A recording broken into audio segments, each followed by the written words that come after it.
In today's video, I'm going to teach you how to create and update Notion databases in just 5 minutes. Whether you're new to Notion or just looking to streamline your database management, this guide will walk you through every step in a clear and concise manner. Let's dive right in and transform how you organize your workspace. First, head over to your connected workspace by opening Notion, the all-in-one hub for everything from wikis to project management. This is where you'll find all the tools necessary for creating and customizing your databases. If you haven't already signed in, make sure to click on Log In to access your account and get started. This will ensure you have all the features unlocked and ready to use. Once you're logged into Notion, navigate to the Notion home.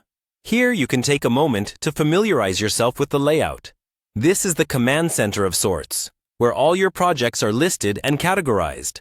You'll see how everything is interconnected and how you can access every element of your work from this central location. The next step is crucial. Click on the database option. This feature is the heart of organizing information on Notion. It allows you to arrange all your data in a structured format, making it easy to analyze and work with. As you click on the database, you might notice the existing columns displayed at the top. Click on Columns to view and modify the structure of your database. Think of columns as the categories or fields in your dataset. These could be anything from task names, deadlines, or responsible team members, and they help in sorting and filtering your data efficiently.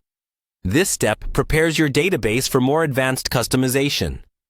Now, we move to the final step, which is editing properties. This involves tailoring the properties of your columns to suit your specific needs.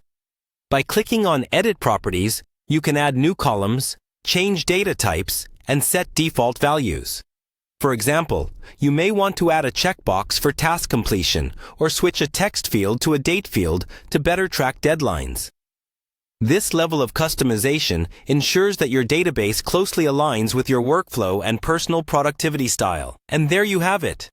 With these simple steps, you can create and update databases in Notion, paving the way for a more organized and efficient workspace.